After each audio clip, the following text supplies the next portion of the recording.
Big up, guys. This is the Creative Insight Podcast. We're in the building. Yeah, we've been here since, 10 a.m.? Working. That's what we do, man. That's what we do out here, working. So, had to bring in another special guest. Taymah Hendi in the building. How's it going? You good? Nice. I'm so happy to be here. Man. Thank you for featuring on the show. Thank you. It's a pleasure. You've been doing this for a minute, so it's only right, we find out your story and see where you're going as well.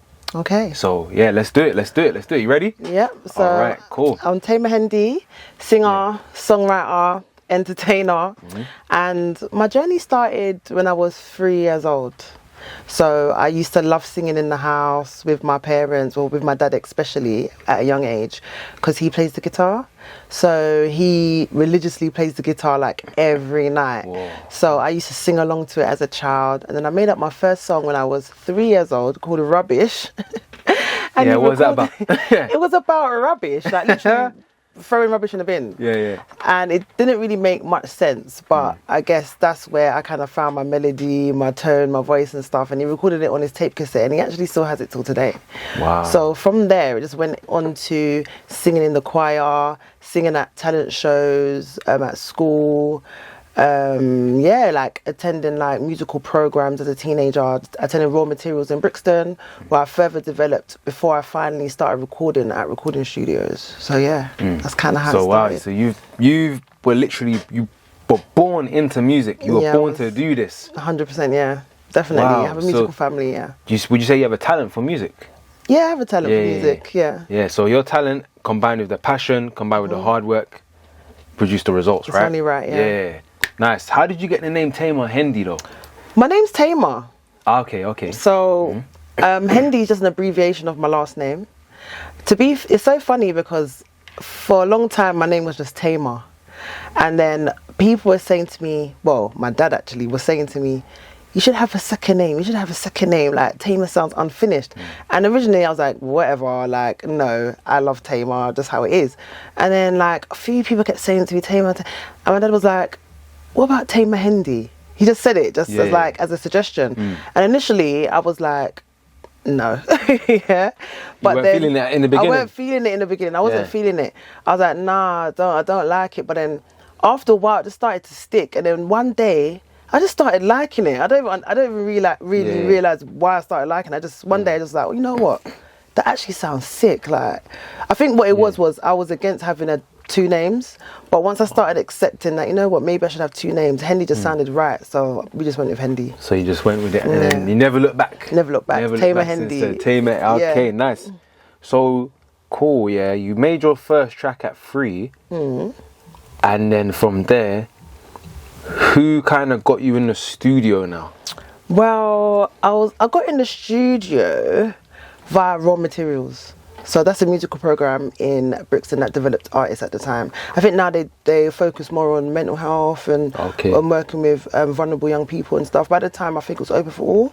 So that's where I kind of started recording. Then I would go to like friends' studios, and then I would go to like local producers as well, and I'll start doing hooks on the rappers' songs and stuff. So that's kind of how I started getting a bit of the street cred kind of thing, because I was singing choruses on rappers' songs. So yeah. Who was like some rappers that you some rappers that you were working with, or who? I worked with Blade Brown. I worked with Young's Teflon. I worked with Young'un.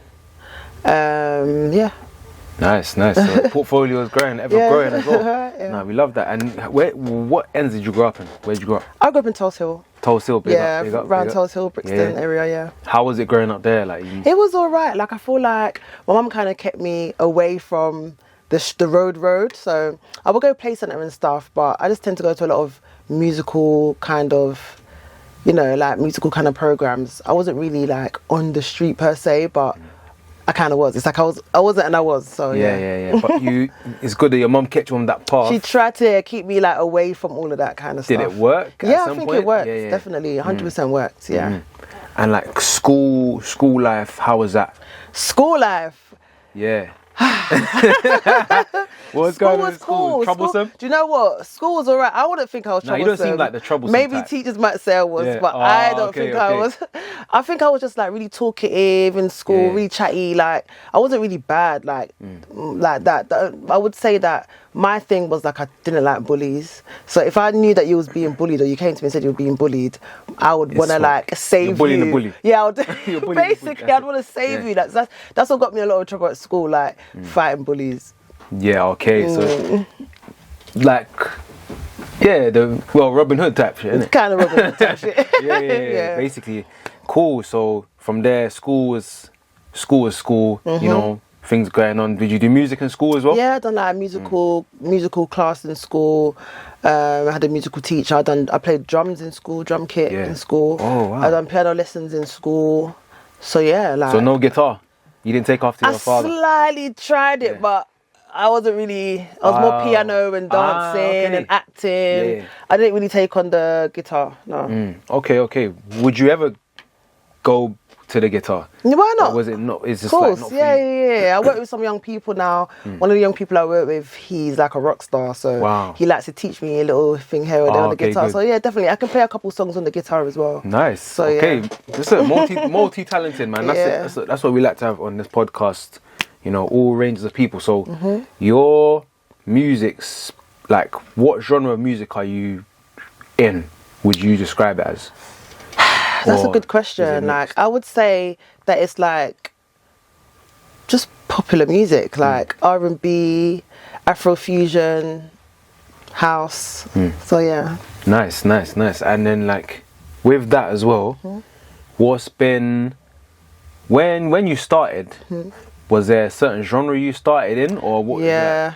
I started as an MC. You wouldn't believe it. Like, because I started in something completely different. I started as a grime MC. Wow. Yeah, like I would only like sing like in the choir or sing at home. At first, I got popular in the playground for clashes, like grime clashes and stuff like that. So that's kind of where, because I can rap, I can write. So that's where I kind of started. I know the bars. I've seen them. I've heard the bars. I've heard it. Yeah, like then it just like kind of grew. I fine-tuned it and I realised, you know what, I actually like singing. Like, so I kind of just focused on the singing. I had a little voice and that. So yeah, but it started off with just spitting in the playground. So it started off playground bars. Cool. And then like, did you go college? Did you go uni? Yeah, college was lit. College was lit. What was college saying? College was lit, man. It was just like a chance to meet new people. Like, it was just fun. It would be in the canteen, clashing, just having fun. Like, college was just lit. Yeah, I liked college. Uni? Yeah, I went uni as well. You went uni? Yeah, okay, what did you study at uni? Social work. Okay. Yeah. So then the music, does your social work and music kind of merge together at any point? The only way it kind of merges right now is like, I kind of do like songwriting sessions with the young people that I work with. Like we write songs together, we freestyle together, we do dances together, like that kind of stuff. So it kind of merges. Wow, that's nice. It's able to kind of like inspire them, do you know what I mean? And get them keep them off the road, keep them from going missing, distract them with the music and stuff, and kind of inspire them that way. Yeah, that's a good point, you know, because music is like, a lot of people see it as a therapy. It is, definitely. You know, so writing down your emotions, definitely, and tying it to an instrumental or song that you put out there. Yeah, that's exactly what we try to do. So like, a lot of them might have anger issues and stuff, or some traumas that they can express through the writing. So yeah, that's really good. That's really good. Do you see it? Do you do that yourself? Like, do you use music to self-therapize? Self-therapize. Yeah, we can make a new word. Self-therapize. Yeah. But yeah, like I do that. I do it to express myself. I do it if I'm feeling low, if I'm feeling high. I just use it as a method of therapy. And I also like to use it as a method of therapy for others. If they're going through stuff as well, like they can relate to what I'm saying. Yeah, nice. You know what I mean? Nice. Yeah, cool. So, you know, you finished uni, or at that time when you was in uni, was you doing music or? Do you know what? I kind of fell off from music when I was in uni, you know. Oh, is it? Like, I was just so focused on getting my degree. Like, I would go studio here and there, but I wouldn't take it that seriously when I was in uni. So, no, I didn't really focus until I left uni. Oh, it wasn't? Yeah, so like those 3 years, I just focused on getting this degree. Like. So how did you feel when you left university, when you graduated? Oh, I felt so free, man. I'm not going to lie. I felt free. Like. Ace said the same thing. The guest before you, they got Red Rum. Yeah, she said the same thing. Yeah, I felt it, man. Even same here.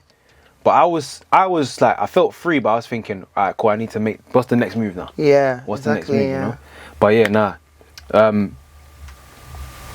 boom. So then from there, you after you graduated, you felt free. What was next for you? Did you getting a job? Oh, okay, yeah. So you getting a job? Yeah, I was focused on just getting some money. Like, to be fair, like trying to get a really good job and working with people, and just I got back to the music as well. I got back into the music. Just started writing. To be honest with you, I did music for fun. Like, it was all just fun. It was all just therapy. That's all. It was just fun, innit? And it was like, people would say to me, why are you not taking this seriously? Like, you'll be still so sick. Maybe I didn't even think I was as sick as people thought I was, because I wasn't taking it seriously. I would just go to the studio, link up with the man them, go studio, drink, just have fun, write, tutu vibes, and that's it. Literally, that's what it was.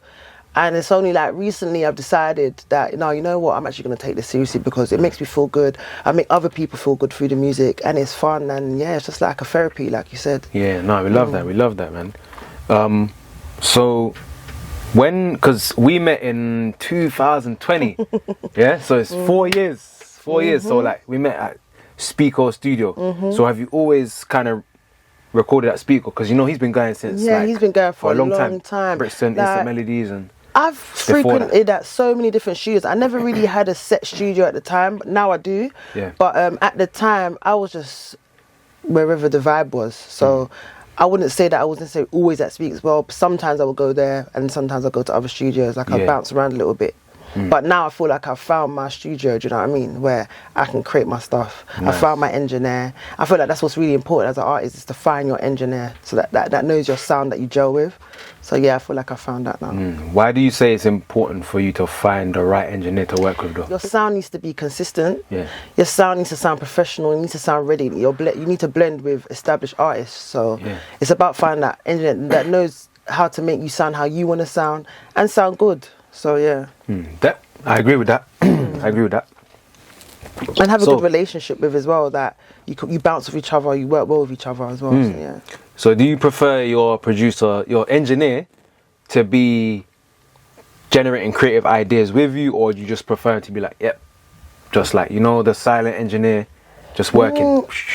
A bit of both, really, because I've gone in with my vision, so I know what my vision is, but I'm open to hearing suggestions, and my engineer, he suggests shit all the time. Man, we bounce back and forth. He'll be like, you know what, I think we should, like, because there's so much different ideas, and I'm open to it. And 9 times out of 10 it's hard, do you know what I mean? So I'm like, that's sick. And then he'll come with an idea. I'll be like, you know what, I'm not really feeling that, but you know what, I'm going to do it, and then we'll do it. And he's like, you know what, I ain't feeling it either, and we'll go back to the original idea. So definitely, it's that kind of creative relationship where we're able to bounce off of each other. And definitely he puts his ideas in as well. How do you go about finding the right engineer, though? Because there's so many out there. How do you I didn't find him. It just happened. I don't think you find them. You just go on your musical journey, and they come. I don't think you need to find them. Just keep going to studios, keep recording, keep writing, and the right engineer will come to you. I feel like he came to me. I didn't really find him. So finding the right engineer, it just happens. Naturally. It just naturally, Cool. So from there now, is that when you was like left uni and stuff, was that the kind of beginning of your music studio, recording, putting content out? Like, it was when I was in secondary school. Like I said, when we went I was a member of Raw Materials. Then I would work with the local rappers and that. So that's kind of where the beginning of my recording journey actually happened, when I was featuring on a lot of their songs. So, and I even created with Khan's Hill, we created a mixtape called Love and Lies. Oh, big up Khan's. So big up Khan's, you know what I mean? And like there I was able to develop my kind of skills, do you know what I mean? So that's kind of what happened. Nice. So with the artists that you worked with, how did they find you? Because was it just like through the community? Word of mouth. I would say word of mouth, definitely. Nice. So cool. So going fast forward again now. You're back, graduated uni. You're doing music. Boom. What's happening at that point in your life as well? In my life, what are you going through? Because that's going to affect the music. So what's happening? Man, I was just like job hunting hard, just job hunting hard. Like that's where the focus was really. Like just job hunting, getting the right job so that I'm able to fund the music. And just like having fun. I was just having fun, man. Just like not taking life too seriously. Just wanting to have a good job and just have a fun life. Traveling and just, that's it really. Nice. And so those parts like where you might have found challenges. Whereas like with finding a job, finding a work, did that impact you going studio at all? Like, or did it impact the music? Did it spill over at all? I feel like I had so much fun when I was in the studio. I feel like sometimes I might have been too tired to go studio because working so hard, but I would still go anyway. That's it. I would still go anyway because that's where I felt alive. Do you know what I mean? So because I felt so alive there, I didn't care if I'd work the next day. I'm going studio. I leave studio at 3 o'clock in the morning, start work at 9 o'clock. Like, so that kind of vibe. So, but as I said, like I weren't taking it seriously, so I didn't have any like goal. Like I'm gonna put out this song, I'm gonna do this music video, I'm gonna put out that song. Like music's therapy, like you said. So I just go there to have fun. It was like a therapy to get away from life. So yeah. Wow, that's deep. And then, so with that being said, cool. After you sort of found your feet, you found your flow, you found the job you wanted. Did your hunger for music decrease? Because, you know, you found your job now, you're comfy, you know, did any complacency set in? Or was it like, nah, I'm now need to go even more? I started getting stressed because as the harder I worked, the less time I had to go gym, less time I had to go studio, less time I had to write. So I left that. I left working, man. I thought, you know what? I need to focus on music. I have more fun where I'm still working with young people, but I have more time on my hands. So I preferred that than to be working. Yeah, I've got the money, but it's not fun because I'm not going to studio, I'm not in the gym, I'm not writing. So yeah, it's about finding a balance. Yeah, how hard do you think that is to find a balance? Because, you know, so a lot of people nowadays that if they want to do music or they want to do something creative, sometimes they have another job to sort of invest from that job into another thing, but they still have to balance their life. So how is that? It's hard, but you have to be disciplined. So it's hard and you got to make sacrifices. Do you know what I mean? That's the only way, like by just working hard, making sacrifices and a bit of luck, meeting new people, networking and stuff. So yeah, it's hard, but if you really want something, you go for it. 100%. And then, cool, you joined up with TC Records as well. Yeah, I did. Like, how did that relationship with TC Records form? How did it start? Word of mouth again. Okay. So somebody told him about me. So he checked out my stuff. That's when I dropped Baby. So he saw that. I think he liked the sound of that. And that's how we kind of met, through word of mouth. And how was it, like, being signed to a label? You know, they was kind of starting their journey as well as a record label. How was it as well, like, being under the label, independent? It was alright. It was cool. Like, it had its ups and downs, but it was cool. Fair enough. And then from there now, you know, time went on. You went your separate ways. Went your separate ways, and then did you go to a different label or did you stay independent? I'm independent. So I went independent. I had a lot. Since then, I've had like 2 companies approach me, but I want to wait for the right company or the right time. I feel like that will just happen organically. It's not by force. I feel like I will know. I'll feel it. It's an intuition thing. So I will know when I have the right teams around me. Do you know what I mean? So that's it. I'm still doing my thing. So when I'm doing my thing, companies approach me. People want to work with me. People want to manage me. So it's going to happen. It's inevitable. Yeah, it's going to happen because it keeps happening. It's just about me making the right decisions as who I'm going to work with, who I want to, Yeah, that's it. Who would be like your ideal sort of person to work with? Who would be my ideal? What, music? Like, as in artists? Artists,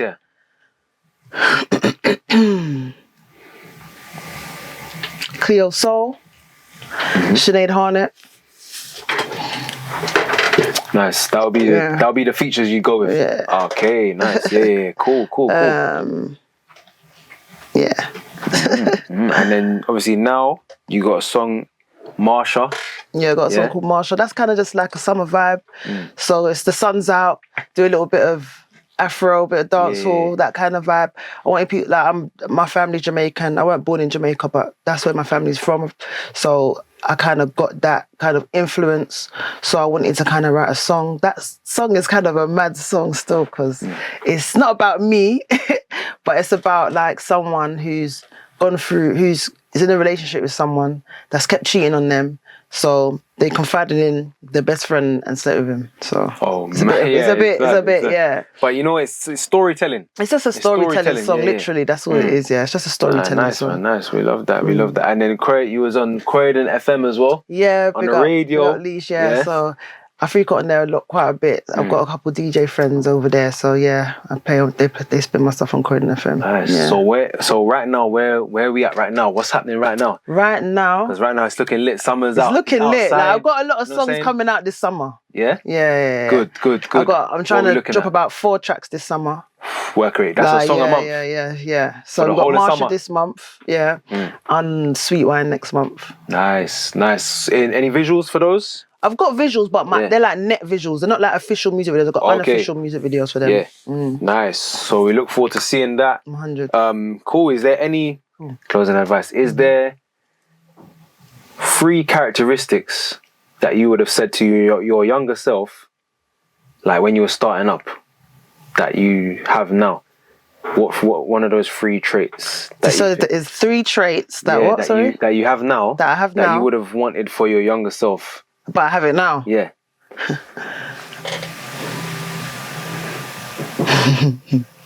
3 traits. Or what would you? What advice? Yeah, go on. What advice would I give my younger self? Yeah. Trust in yourself. Don't listen to what anyone's got to say around you. Like, obviously listen, but like sometimes you should just listen to your own voice within. Like. So I would say that. Trust yourself. Trust yourself. Trust yourself. Like a lot of the time we don't trust ourselves. Like we trust what that person's got to say. We trust what that person's got to say. But now trust what you've got to say within yourself. Facts. That's one advice I would say to my younger self.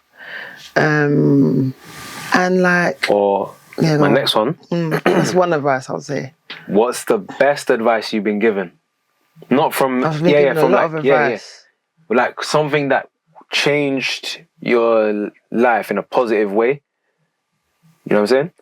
Yeah. My head's gone blank, but I have got some. Or something recent then. Some good advice you've had recently. Maybe to do with music. When you're recording. Just to be disciplined and consistent. Be consistent. Trust in your own source. And like just keep going. I can't think of anything right now, but I know I've got it. But when I got it, I'm going to say it, and then we're going to edit it, and we're going to put it in. Put in a voice note. What about the worst advice you've been given? The worst advice? What's something that someone say, you know what? You followed it, and then you were like, later on, you were like, you know what it is, yeah? I think, like, I wouldn't say it's necessary advice. It's like I've got there's been a lot of people around me that don't really have a vision necessarily, or they have a vision, but they're not manifesting it. Like, it's just party life. It's just that kind of we're just here, there. There's no focus in it. Yeah. So that's what I would say. Like, just stay around the right people. Yeah. Have the right tribe around you, because anybody could be around you. Do you know what I mean? I know a lot of people. Anybody could be around me, but I just have to isolate myself sometimes to stay focused. So that's what I find that I would say, like, to my younger self, just to isolate myself a bit more, because. College days, I was outside, like, do you know what I mean? Like, not in that way in terms of, but like, just at all the parties, just outside, do you know what I mean? Whereas you need some solitude sometimes to kind of focus. Find your own peace. So like, that's the kind of advice I'll give anyone. Like, sometimes you need to just be on your own to kind of focus. Learn to focus. Not true. So, why did you stop doing a podcast as well? Because you used to do podcasts as well. Did I? Yeah, I'm sure I saw a podcast of you, no? Oh, that was Big Ego Media. It wasn't me that stopped that. Oh. He stopped it. Okay. He's got a lot of other things going on. He's developing some young talent at the moment. Yeah, big up Bobby Kassan. Yeah, big up Bobby. Like, he's got his football thing going on as well. He's busy. So, but that is coming back. So. Yeah. And I want to start my own podcast, so... Yeah, you should, man. Listen, we'll feature on there, like, we'll 100%, be guests, man. You know what I'm saying? So, when you're ready, just let us know. Let us know. We'll support. 100%. Shout out. Is there anything that the people need to know? The people just need to know that there's music is coming, like, it's going to be a madness, and just... For the young people out there, just stay consistent, be disciplined. Don't let no one take you astray. Like, listen to the advice of the elders. You might not understand... Like, I would say my advice is, like, some advice you should listen to. You might not understand it. Not everything you're going to understand at the stage that you're in, but listen to the elders to an extent because they have a lot of wisdom, but at the same time find a balance because a lot of advice from elders they give you to keep you secure, but sometimes you got to take risk. So it's about finding that balance of listening to the elders and taking risks. So yeah. Nice, we love that. I love that. Big up. Taymah in the building, you know, featuring on the show. So yeah, where can we find your music? Where can we find you? Where can we follow you up and all that? Yeah, so all digital platforms, Taymah Hendi, Snapchat, Big Hendi, BIGHNDI, TikTok, Big Hendi. Make sure you like, comment, subscribe, and we're out.